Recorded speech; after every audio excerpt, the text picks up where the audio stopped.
from around the state, so you've got a very good cross-section of the folks in your state. The conference theme today is Members Matter, and obviously we're in the energy side. So maybe I was going to start us off with a kind of a first question here.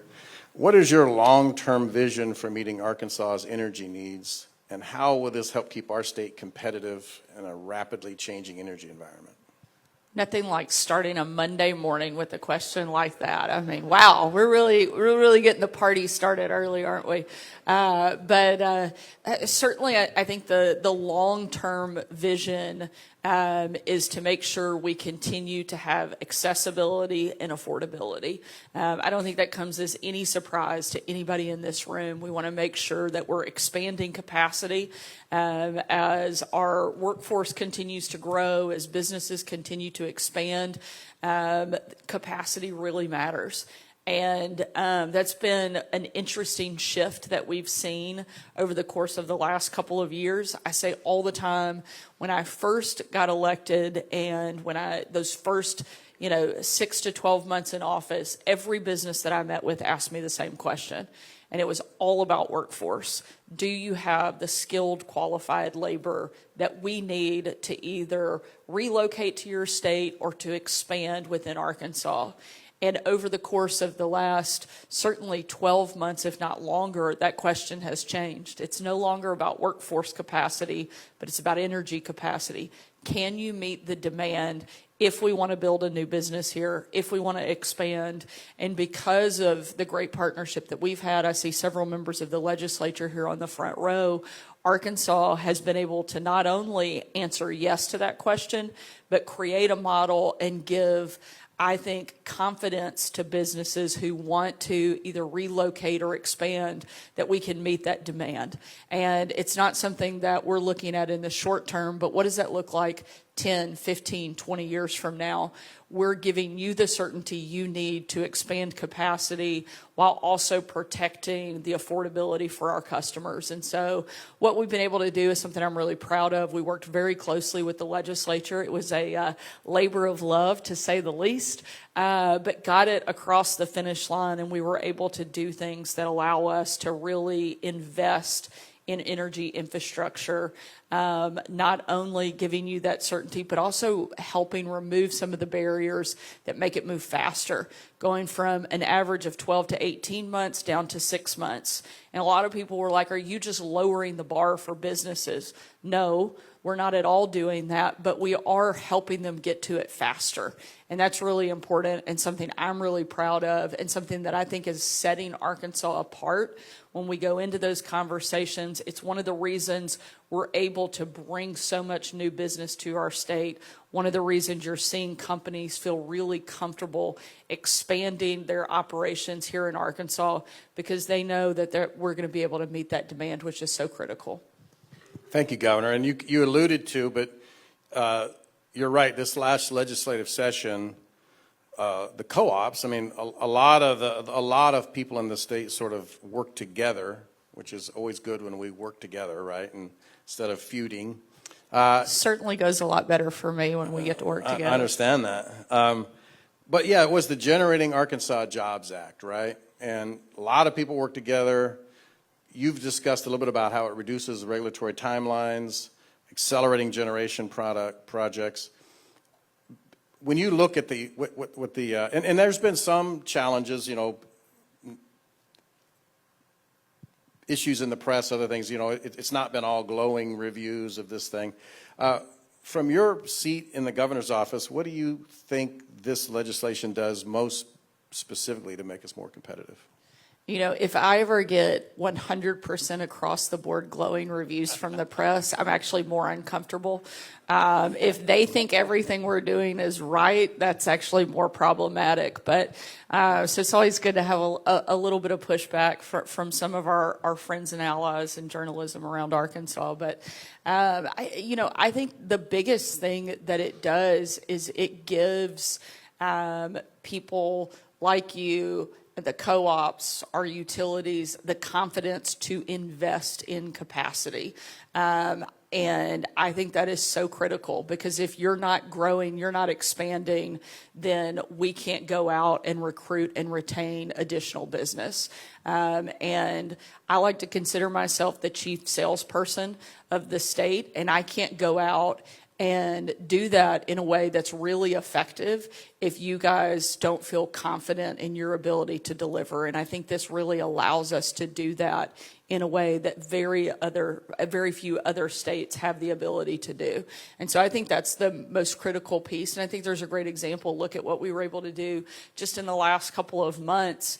We announced the new Google facility in East Arkansas. That doesn't happen if we don't have the ability to go out and sell our state, meet those demands, and show that we're capable of handling those large-scale projects. At the same time, just last month, I was in Camden twice announcing massive projects that without partnership and without that legislation, I don't think would be happening, both in the aerospace and defense industry, which is a growing and massive driver for Arkansas's economy. It's now become our number one export is aerospace and defense. We have over 150 companies that exist in the state of Arkansas that work specifically in that area, and they require a lot of energy needs. And so our ability to continue to meet that and grow it and sell it is absolutely critical, and I think that's what that allows us to do. Thank you. And I just want to say, too, that, it's always about business climate, right? We get these economic development company magazines, and they're always ranking states on business climate, right? And you're right. You are the chief salesperson trying to bring opportunities for Arkansans, right? And so if I look and say, well, how much has went to Texas in the last few years, right? Why is this? Is it more beautiful than Arkansas? Absolutely Definitely not. Absolutely not. Anybody right? who's driven through Texas knows Arkansas is prettier. It was really about business climate, right? And I think when these people are getting ready to invest sometimes billions of dollars, they want to know they're coming into a place where the people want to work with them, that climate of business. And so I think if nothing else, power constraints have been the number one challenge with people that, looking for manufacturing as we try to re-onshore and do stuff. I think it sent a real powerful message that the state of Arkansas, the governor's office, the legislators, the power providers see these as opportunities and are willing to work with them. And then the reality is you can build load faster than I can build generation. It's forever to build a nuclear plant, 5 or 6 years for a gas plant. Nobody can build a coal plant. And when you think about the things that you need, this sort of streamlining things is a real powerful thing. And so I thank you for signing it, not sending it back. I thank the legislature for doing it. And I think it does send a very powerful message for our state. And a lot of the topics you see today, a lot of, if you want to say, electricity prices have been going up nationwide, not an Arkansas problem, a national problem. Our Secretary of Energy has been speaking on it. And a lot of it is really sort of been around data centers and what's going on there. This really opens up the door to talk about artificial intelligence, right? AI, because it needs a data center to be smart. Otherwise, it's just like me. So I guess a good question for you, this is sort of that new technology. How is Arkansas, or how are you approaching the challenge of artificial intelligence? What's your perspective on the state's progress toward contributing to U.S. AI dominance? I see us today, when I was a kid growing up, it was the sort of us versus the Soviets. Every movie on TV, Rocky, Red Dawn, all of them. I mean, no wonder I ended up on a submarine. That was my whole life, was about that. But today, everything that people are seeing, young people today, all they're seeing is we're in an AI space race with China, right? And so I guess I'd love to see your opinion on maybe what your vision is on that and how you see Arkansas supporting the country's goal on that. Sure, and I'll jump into that, but before I do, I think you touched on something that was really important before you turn to AI, and I think one of the other big pieces of what is making Arkansas successful is the level of cooperation that we have. with so many different stakeholders, with the industry. If we don't have good cooperation between the government side and the industry and the private sector and our local communities, then we don't have the ability to really sell our state. There's, like I mentioned when I first sat down, there's several members of the legislature that are up here. I think they should stand up because these individuals are the ones who really led that legislation. They should be recognized for the hard work and frankly, a lot of the hits that they took in order to get it across the finish line. But it was the right thing to do. And it ultimately is one of the things that is making a huge difference for our state. Because we have that level of cooperation and because of their leadership on this issue, we were able to do something that many states haven't been able to. And so there's 3 right here. I see one on the front row. There could Do we be want to others ask them out to there, stand? but I mean, we yes, have the microphones. I'm telling them to stand up. We and, can ask them to stand and be this room should recognized. cheer for them, yes.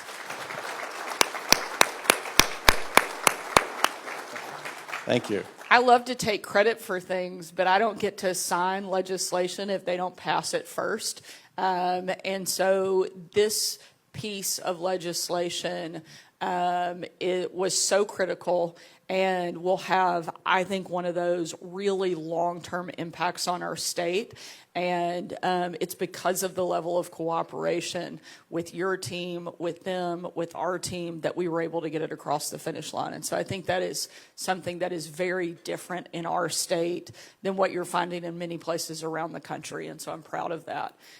When it comes to AI, I think this is one of the biggest challenges and questions that not only states but our country is facing right now is how do we deal with the ever-changing market? This is the beginning of the internet, 30 years ago, when everybody said this will change the way that business operates. This will change everything about how we interact with one another and what the future looks like. AI is kind of that next big conversation. We want to make sure Arkansas is part of it. And I think that really that level of cooperation is going to be key.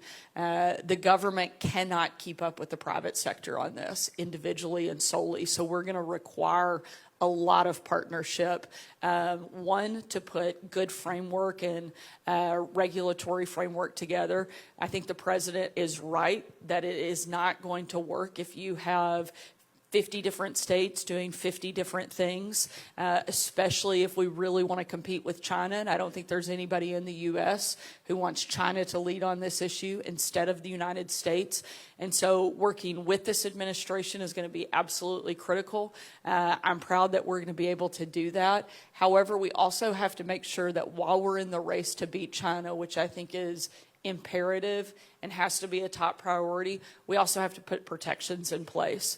I want us to beat China, but I don't want us to do that by sacrificing protections that are really critical. And things that we've been able to do here in Arkansas, specifically when it comes to protecting our kids online, protecting our kids when it comes to AI-created content that could be harmful to them. And so I think the level of partnership here is really going to be imperative for us. And so a constant and regular conversation with our partners in our federal delegation, as well as the Trump administration, is going to be something that really makes a difference. I want us to beat China. I think we can, and I think we will, certainly under the leadership of President Trump. And I also want us to make sure we're putting protections in place that help our citizens and give us kind of long-term sustainability in the workforce. We know that it's going to change, and we want to be prepared for that. How do we put Arkansas in a place where we are doing things that help us take advantage of AI versus being negatively impacted? And so that's kind of the level that we're looking at. It's an ongoing daily conversation, and it's going to require a lot of cooperation among all of the stakeholders for us to really do it right, but also have key protections in place. You know, I really appreciate your answer. It's easy just to get fixated on the positive aspects of new technology. You know, the internet's been great. You know, I spent some of my time talking about how Jeff Bezos used the internet to make Amazon a $1 trillion company. But the truth is the internet can also be used by bad people. And so you used to have to actually break into someone's house or break into a bank to rob them. Now you don't got to leave, you got to leave your couch.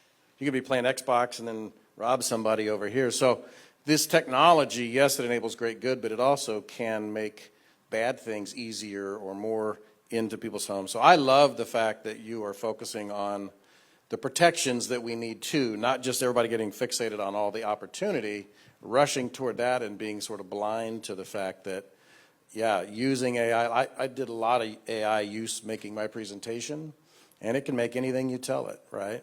And we've all seen these deep fakes, and they're all funny. I see President Trump as a little child all the time on videos. I don't know why these get sent to me, but they do. They are pretty darn funny. Just saying, whoever makes those is a genius, right? But they could also do bad things with that. We've seen some of that in the press. So I really applaud that you're looking at both sides. The other thing about AI, it takes a lot of power. So we're in the power business, and we're looking at that. But you also got to connect all this stuff. You know, a data center sitting in the middle of the prairie with no internet connection, no broadband. All this data has to be churned and shoved out, requires what we're calling broadband. And you've been a great supporter of rural broadband. But given the significant investment this room has made, because this is rural Arkansas, and have not, you know, we've been serving customers for 80 years with electricity, but not broadband. So, you know, our first mission was electricity. 14 of our 17 members have committed to bringing high-speed internet, broadband, to their members. It is a real enabler, but it's really challenging. And so these folks have really stepped up to do that. So given their investment and the cooperative's role, what plans exist sort of from your office for every Arkansan to have access to affordable high-speed internet, especially some of those? We've put a lot out there. There's probably still holes around the state where there is no access. Sure. Well, I certainly think that if there were a handful of lessons that we all learned, particularly during COVID, it's that connectivity is key. And that can be taken in a lot of ways, both online and in real life. Connectivity matters. People's ability to interact with one another, not to be totally isolated. And so a lot of our smaller, more rural communities certainly were impacted in a much bigger way without having connectivity. And so that's been a big priority for our administration. I'm really proud of the fact that in the BEAD process, the federal government funding program, Arkansas was one of only 19 states to get $1 billion or more in award funding, ranking 9th nationally, which is a really big deal for a state the size of ours to be able to receive that level of funding. And we've been able to take that and use it, and we're actually, this is hard to believe for a government project, but we're ahead of schedule on getting that level of connectivity and making sure people have access. And that funding has allowed us to connect and get to the place where we're on track and have a plan to ensure that every single Arkansan has that critical broadband access. And so there are about 80,000 people, businesses, and homes that will be funded that will help us close the gap and finish ensuring that every Arkansan has access. And so I think that's a really big thing for our state and something I'm proud of, and we're going to continue to work towards, and something that you guys have been incredible partners in, and I think will be a great success story for our state and really help once again set us apart in a category that is very critical for long-term success of Arkansans. No, I totally agree. And I spoke at Farm Bureau, I guess last Wednesday, really talking about the similarities between their organization and us at the electric co-ops. But one of the things I kind of wanted to highlight to them was, when I throw up a bio slide, I've lived 19 places, right? So kind of a tumbleweed. And, generally, if you're applying for a job, they're like, ooh, we don't want him. He doesn't stay anywhere. But a lot of that was military orders, but not all of it. But I grew up in rural Iowa. I love rural America. I loved where I grew up.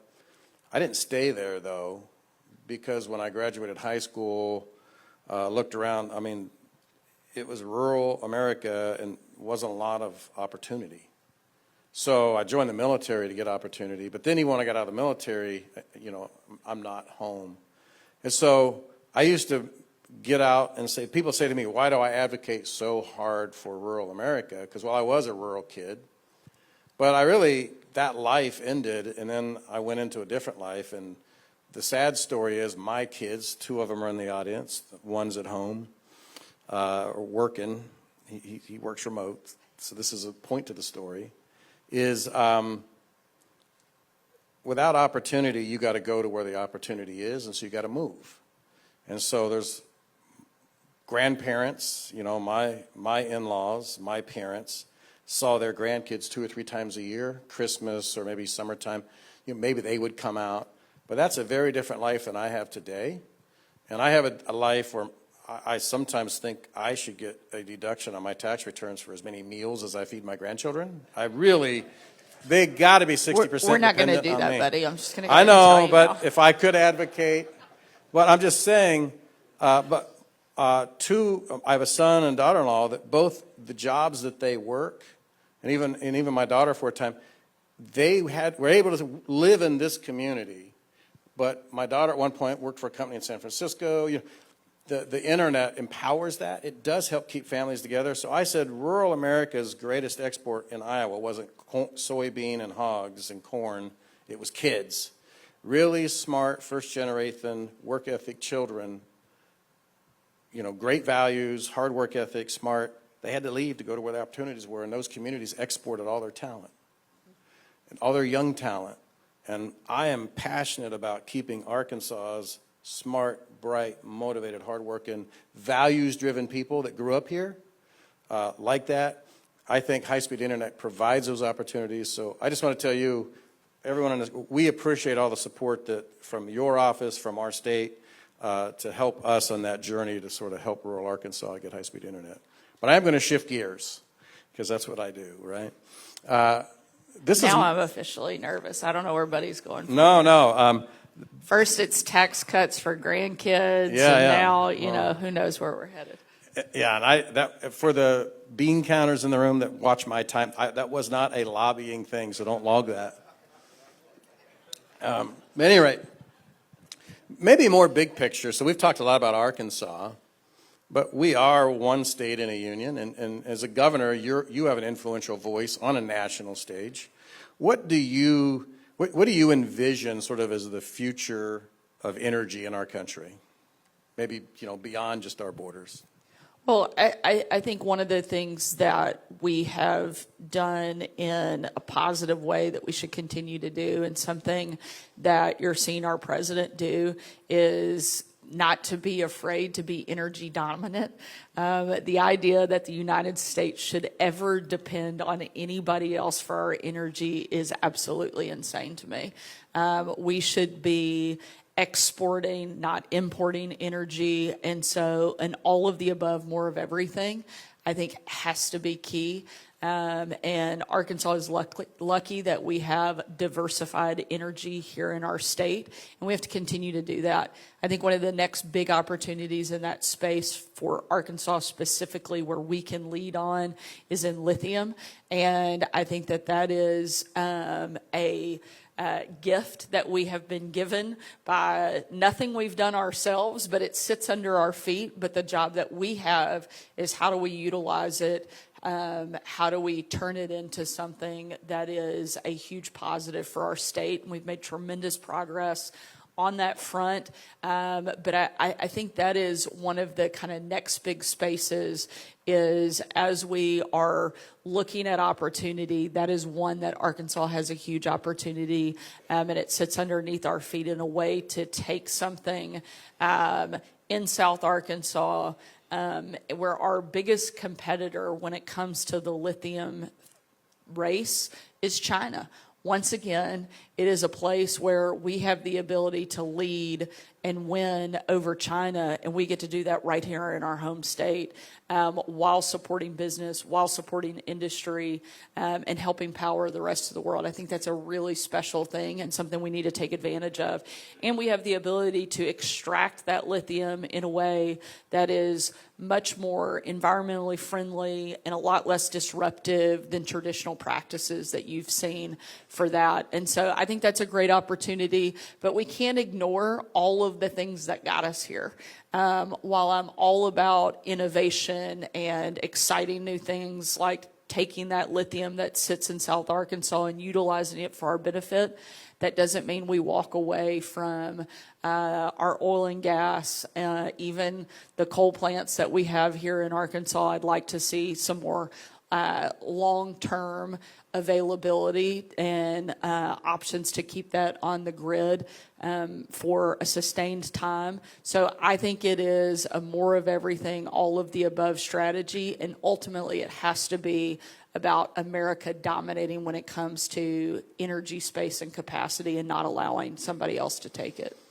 I totally agree. I mean, you've seen I'm sure at some point we've splashed it out there everywhere, sort of we tried to summarize all that, and we call it our balance of power, right? And there's every form of generation, power generation on there, and we sort of rank them by, how reliable and they are to, and that's just all based on national data.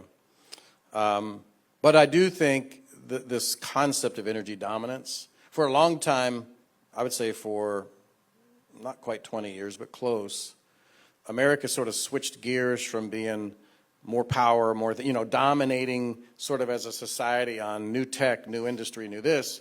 And we sort of like rolled up the sidewalks, and then our entire focus became about feeling guilty as a society that we had achieved something, and that achievement created emissions and, it's environmental concerns. And so really 100% of every decision that I've seen in the industry since I came out of the military has all been fixated on environment. None of it actually fixated on achieving anything. It was all about environment. Like, as a society, what is the goal? Less. No, but none of it was actually like, how do we advance society? I think it is an important factor, right? So like, we're not tone deaf to it. But the reality is this concept of energy dominance isn't just about like to put a check in a block. It's really China, although you can go visit there, it's different than the Soviet Union. We couldn't when I was a kid. But to say they're not our friends. I don't think I'm being welcome in either of those two locations but I just don't, right now. In fact, I'm actually on a banned list for Russia, so that'll mess up my summer vacation, but China's probably not excited to welcome me in either. Yeah, not our friends, right? And they get very different goals from our society. So clearly, they're building a coal plant a week over there, 2, I think, if you do the math these days. They're investing in all of the above, right? And I think for us to wake up from our slumber and do that is great. I agree with you that lithium is a natural resource. It is valuable. We should do it. But I also say this. One time I had to take a trip to Monclova, Mexico. It's like deep in the heart. Because I had to go down there. They were building some equipment for us. And I had to go put eyes on it. You know how they send the engineer down to make sure they're building it right. And it was a long ways. And I rode with a Mexican man who had all gold teeth, and he spoke no English, but he drove 100 miles an hour for about 6 hours. And we got there. But when I got there and I toured this facility, the first thing in my mind was like, whoo, these people have never heard of OSHA or the EPA. I mean, they were blasting outside, and it was like 1,000 feet in the air, the cloud. Things you don't see in America anymore, they're happening in these places.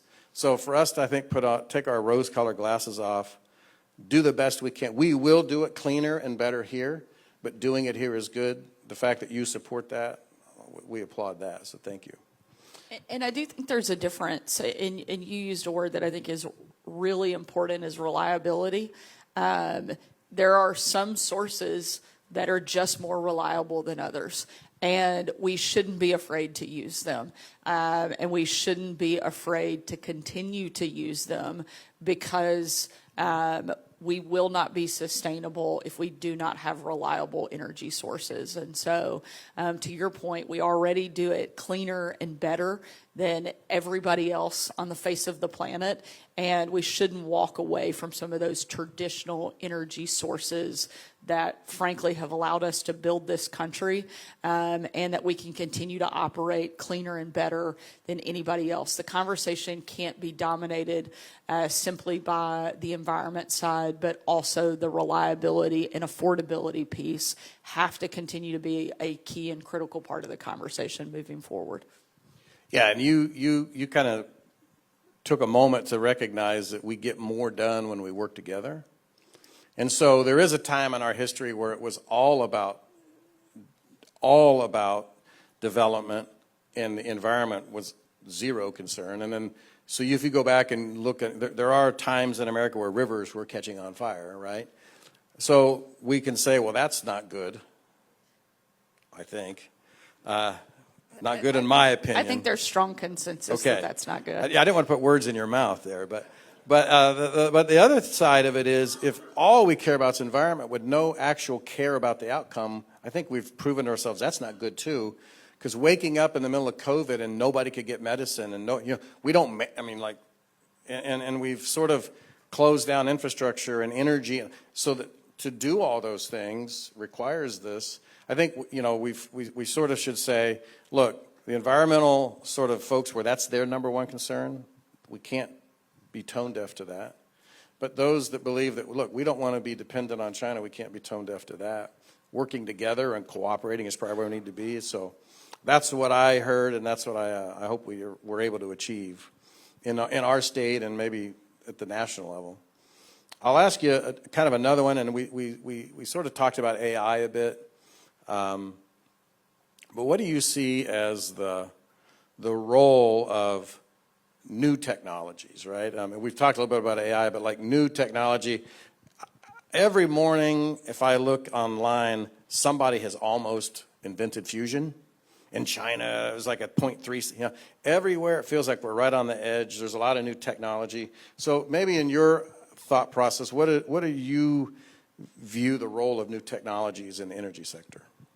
Well, obviously, there's a lot of opportunity there, and you're far and away the bigger expert when it comes to this, so I may turn it back and let you speak to this. But every day there are new and emerging technologies when it comes to I think nuclear is a big opportunity. I'm getting pitched, I would say almost weekly, that somebody's figured it out. I'm hopeful that at least some of those people are correct and some of the things that they're peddling are as good as they say they are, because if that is true, it will be transformational, not just for Arkansas, but for the country.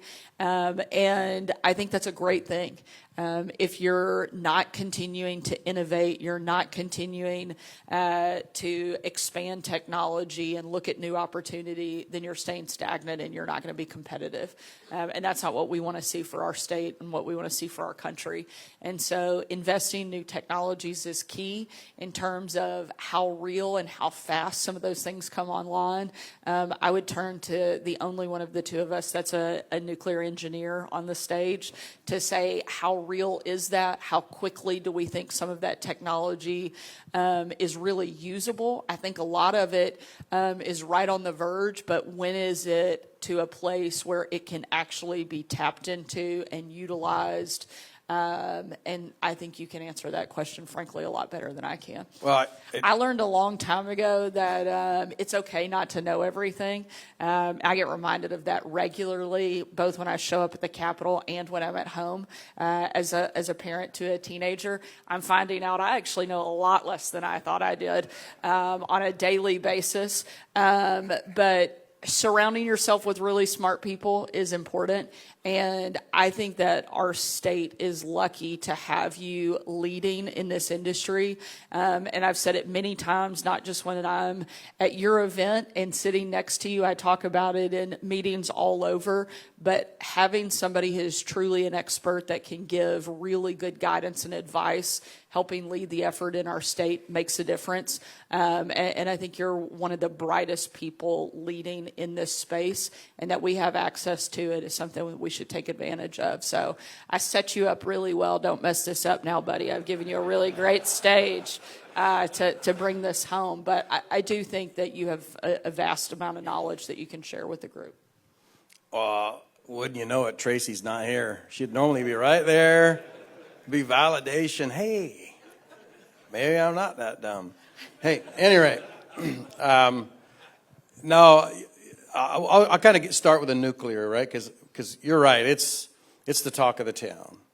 And I get asked almost everywhere I go, are the co-ops thinking about nuclear, right? And it's an easy question to ask.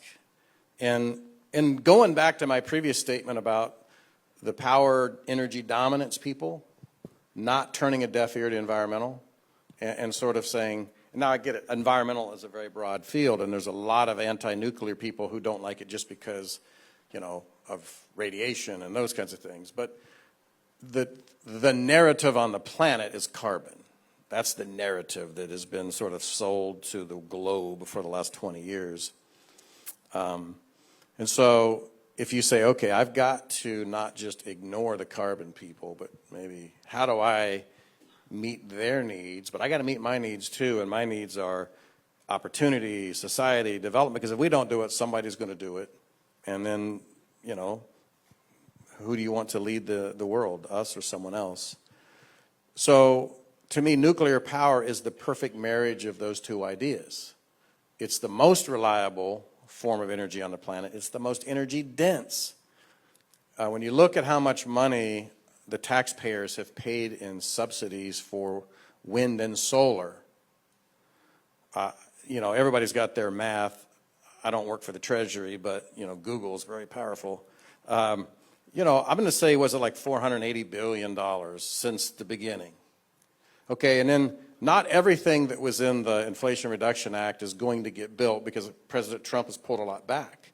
But if we had gone full in on what was planned, and a lot of it will be built, well, we were going to be at like $800 billion in tax incentives. Well, we look at Southern Company built the last nuclear power plant in America.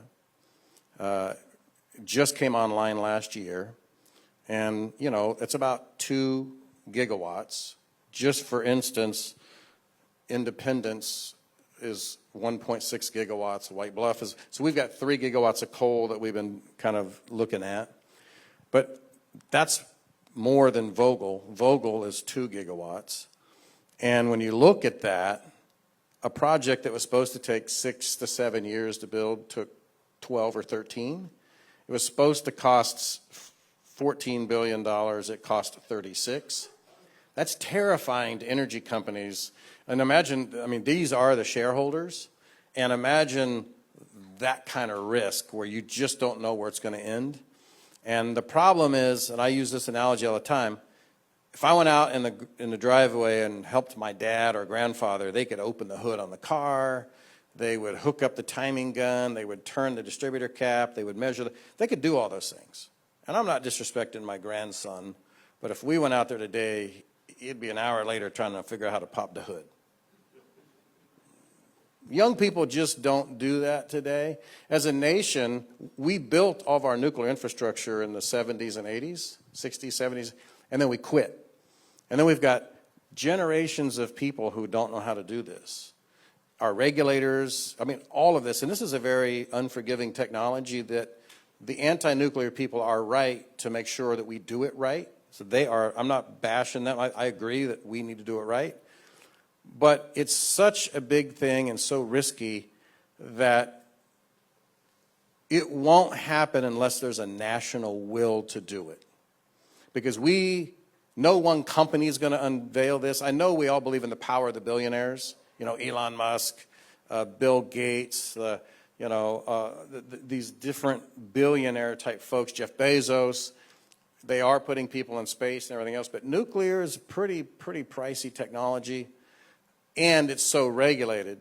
I think we need America, no different than we had a national will to win World War II.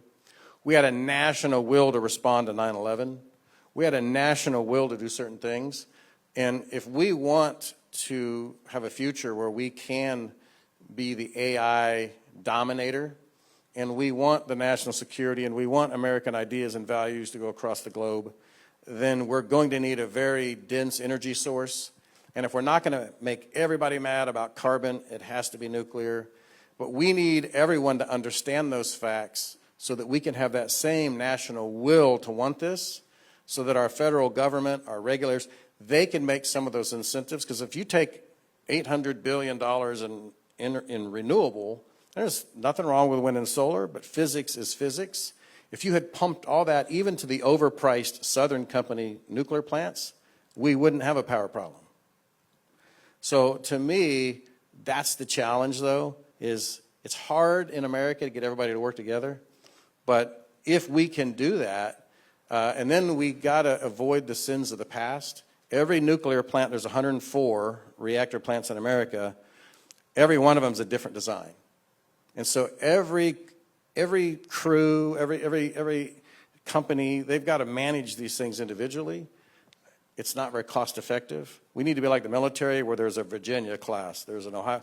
We need to pick a couple of designs, streamline, get the quantities of scale, be a little bit more like China on that, and then get the national will to do it. And then I think it can happen. But when people say, why isn't the co-op building a nuclear plant, I'd say everyone in this room would cheer. And then about year 4, when, the cupboard was empty and where are you going to get the money, then I would, I'd be chumming for a job somewhere else. So I think I'm very supportive of nuclear power personally. I think it is the answer, but it needs, this question we talked about above, the future of energy in our country.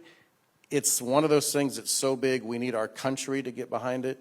So you're a very important voice on matters, governors get to, I would just say, I think it's wise for us to make this a national priority. It's very unwise for me to make this a co-op priority without national support. I think that's fair. I think you said it just like I would have said it. So basically, we're on the same page. Here I was thinking you had all this extra information as, the nuclear engineering. Exactly.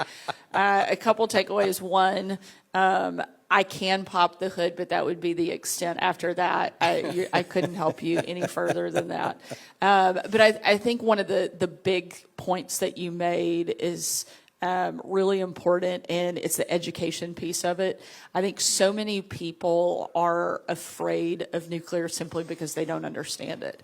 They don't understand its power. They don't understand the uses. They don't understand that it can be done safely, cleanly. And so I think that is one of the big challenges that we have.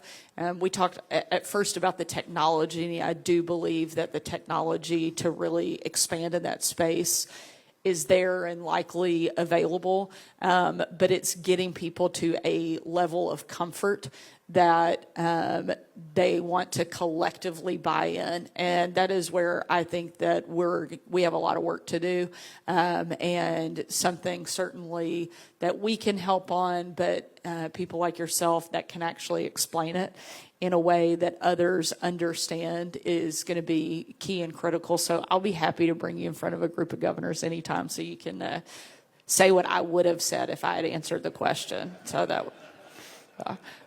And I'll, I see Representative Ladyman. I think I saw. Oh, you're right in front of me. These lights are bright. He's been a big advocate for nuclear technology, and I don't want to say nuclear power plant because it's more than that. One of the naysayers can say, but the problem with nuclear is nuclear waste. That is true. Currently we're storing a lot of it. America had a plan to put it all on Yucca Mountain out in the desert in Nevada, then that sort of evaporated. So it's all being stored on site. So, I do think Arkansas has shown leadership on a national stage with how we think about nuclear, and is there the ability to recycle old fuel, get something out of it, use it in new reactors, create a life cycle, and does that bring opportunity to us? But to your point, and like I said, I don't think it's wrong for people to be cautious about nuclear, because I worked around that technology for 20 years, and it is fast and immediate and unforgiving. You know, when you hit the gas in your car, there's a certain more fuel, more combustion, things go fast, right? When you move a rod in a reactor, things happen in times of nanoseconds. So 10 to the minus ninth second, so 1 billionth of a second things happen. You got to get it right the first time. So the reality is, but we do know how to do that right. We've been doing it as a nation for a long time. I appreciate Representative Ladyman's leadership on this issue. I know we've gotten some national attention. And I just hope that as a nation we can find the will to do it, because I think if we don't, I think we're heading down a very risky path. What's every utility in the country doing right now to keep up with demand? We're building generation, but what are we building? We're all building the same house, you know, made out of the same sticks, natural gas plants. And I love our natural gas partners and people in that industry, and they've been good, and we really have changed that. But at what point in your life did it get smart to put everything you care about in one investment? And it's a real-time investment. The other difference between a nuclear power plant and a gas plant is the power in the core versus real-time delivery, and you talked about reliability. So I appreciate leadership from our legislator. I appreciate you being a leader on this. I would be happy to come talk on it. And while there's a lot to be cautious about the technology, remember, for 20 years of my life, I lived no more than 300 feet away from a activating reactor, and I feel like I'm totally still pretty fine, normal. so. Yeah, absolutely. I said seems. Oh, okay, you thank know. you. I don't know. I'm kidding. right. I'm kidding. We got some questions. Other Got folks some want to questions. ask? I've got a couple questions from the See, audience. here I thought he was coming to shut us down. So I can do. No, I'm just kidding. Just a quick question from the audience. You're the first woman elected as governor of Arkansas. You're currently the youngest governor in the country. You also hold the most title in the world, mom, for your 3 precious children. What's your experience been like in serving in this historic capacity? I guess the question is either as a mom or as governor, whichever one you choose to answer, or both, ma'am. well, can we go back to the nuclear power questions? Yeah. I feel like, Yeah, I've got 4 kids that are grown, so I totally understand wanting to avoid it this time of year, but certainly, like any parent, it comes with its share of challenges. And to your point, I love that I get to be governor. I think it is the greatest personal and professional privilege and honor to serve in this role. Being a mom makes me a better governor because I have 3 permanent reminders that I'm going to be responsible of looking in the eye every day when I come home, and knowing that the decisions I made throughout the day have a direct impact on the life of my 3 kids, as well as every single kid growing up in the state of Arkansas. That's not something I take lightly. I absolutely love our state. I think Arkansas is the best state in the country, and I want my kids to love this state the same way that I do. I want them to want to grow up here. I want them to want to raise their own families here. And if we do things that matter, then that will be the result that we get. If we invest in things that matter, if we fight for the values that I think most of us who are from here grew up with, then our kids not only will have opportunity, but they will want to be here and be part of the culture and the history and their tradition that exists in Arkansas. And so I love that I get to be both. Some days I do it better than others. You know, I have certainly dropped my kids off at the wrong place for practice or forgotten to pick them up, but I'm showing up. And I think that's a big piece of it. I try to make it to as many of my kids' games as possible while not sacrificing the responsibilities that I have as governor. And so we learned a long time ago at our house that intentionality was really critical. And I was never going to be the mom who wins on the quantity side of hours, you know, at all the class parties. And, you know, no one has ever asked me to be the room mom for a good reason. I don't think I would be probably the best in that. But I find that showing up in the quality side really makes a difference, because I'm not going to be the one that can be in as many of the events and places. When I am with my kids, I put my phone aside.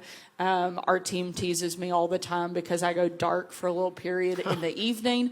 And you can always tell when the Sanders kids have gone to bed, because I start rapid fire responding to text and email again, because I really try to spend that quality time with my kids at the end of the day and make sure that they know that they're a priority. And that is something that's been really important in our household, something we're going to continue to try to do.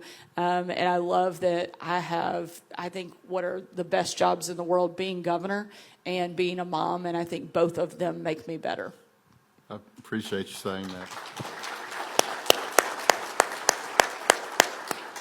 I appreciate you saying that, and I appreciate the example you show for younger parents, and especially working moms, and how you can balance. If you're like Buddy and I, we forgot when we were younger, and we missed a lot of things. But I appreciate your values in doing so, and I'm sure your father and mom had some influence on your values, of course, too. Certainly, and continue to. My mom is one of the first, when she doesn't like something, she's the first person I hear from to let me know. She's probably one of the only people I'm still afraid of. And so somehow, despite the fact that I'm the governor, I'm still afraid she's going to ground me somehow. I don't know how that would happen, but I am thankful and lucky that I have two parents who poured into me and set a great example, and continue to be great mentors and people who have set the bar really high. And that's something I'm extremely thankful for and want to strive to in our own house. And I think part of that, and I should have mentioned this in the first part of my answer, is that having a great partner makes a huge difference. And people ask, how do you do it all? I don't. I have an incredible husband who steps up when I can't, and I have an amazing team around me that does so much of the hard work. I get to show up so often, and I come into something for 30 minutes that took days and days, sometimes weeks to put together. And the culmination of so many other people's hard work is what allows me to do my job and hopefully continue to do it well and do it effectively. Having a great partner that supports me every step of the way makes a big difference. And having a staff and a cabinet and team that really do so much of the hard work on the front end is game changing. I tell people all the time, I have the best staff of any governor anywhere in the country. And they show up, they work insane hours, often with very little credit, very little recognition. And without that, I would not be able to do the work that we're doing. Speaking of your staff, Faith told me it was a hard stop at 11, and I'm negligent by 2 minutes. And I don't want Faith to get on to me wherever she is in the room. So that'll have to conclude our session. Let's give the governor a great round of applause. Thank you all so much for having me.